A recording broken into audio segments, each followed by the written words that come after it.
Alors, autre actualité scientifique cette fois-ci, vous avez peut-être entendu parler d'un des jeux vidéo les plus prisés sur la planète et qui a lancé des sections de qualification, écoutez bien, pour une Coupe du Monde dont la finale aura lieu à New York au mois de juillet prochain. Alors, ce sont des jeux très très prisés par les ados. Donc, alors dans ces jeux, on devient un héros, on incarne un personnage, on devient qui on a envie de devenir. D'ailleurs, Laurence Beauvillard s'est intéressée au sujet. Elle a rencontré des scientifiques qui justement travaillent sur cette incarnation virtuelle.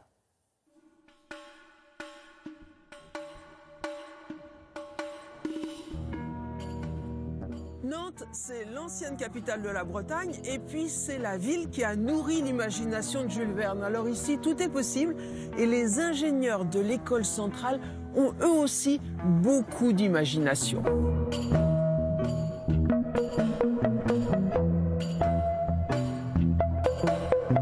J'ai 5 doigts comme tout le monde. Je mélange, je mets mon casque à réalité virtuelle et regardez, eh bien j'ai un 6e doigt, ça s'appelle de l'incarnation virtuelle. Alors quel est l'intérêt d'avoir 6 doigts? Ça c'est la bonne question. Pour nous, on cherche essentiellement à étudier les modifications du comportement humain liées à l'incarnation virtuelle. Vous ajoutez un doigt, une queue, un corps complètement différent, une couleur de peau différente. On peut vous faire grossir de 120 kg, vous faire maigrir, vous changer de couleur de cheveux, tout ça, ça paraît assez simple. L'intérêt de l'incarnation virtuelle, c'est de vous représenter dans une situation inhabituelle et à partir de là, étudier l'impact potentiel sur votre comportement. Par exemple, si on vous incarne dans un corps d'obèse, irez-vous faire vos courses différemment? Aurez-vous un comportement d'achat alimentaire différent?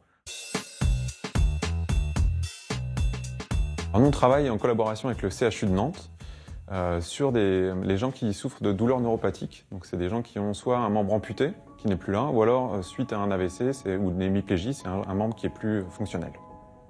Donc on va essayer d'utiliser la réalité virtuelle, on va leur faire voir dans un casque de réalité virtuelle un avatar, donc des membres virtuels, des mains, des bras, et on va leur demander d'imaginer ces mouvements. Donc on va réussir à capter avec des interfaces cerveau-ordinateur qui lisent les informations électriques du cerveau. Et du coup, on va leur permettre de bouger ce membre virtuel alors que leur membre réel, lui, n'est plus fonctionnel. Le but, c'est de diminuer ces douleurs neuropathiques, puisque même si le membre n'est plus là ou n'est plus fonctionnel, ces gens souffrent de douleurs qui sont évaluées à une échelle de 5 à 6 sur 10, donc c'est quelque chose qui les embête tout le temps. Un autre exemple, donc, on change la couleur de peau aussi.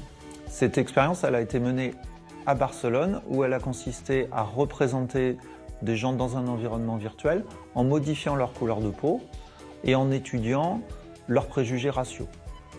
Les résultats montrent que cela permet de diminuer légèrement les préjugés raciaux des gens qui sont incarnés dans des couleurs de peau différentes, plus sombres essentiellement, et ça diminue légèrement ces préjugés raciaux à court terme et un petit peu à moyen terme.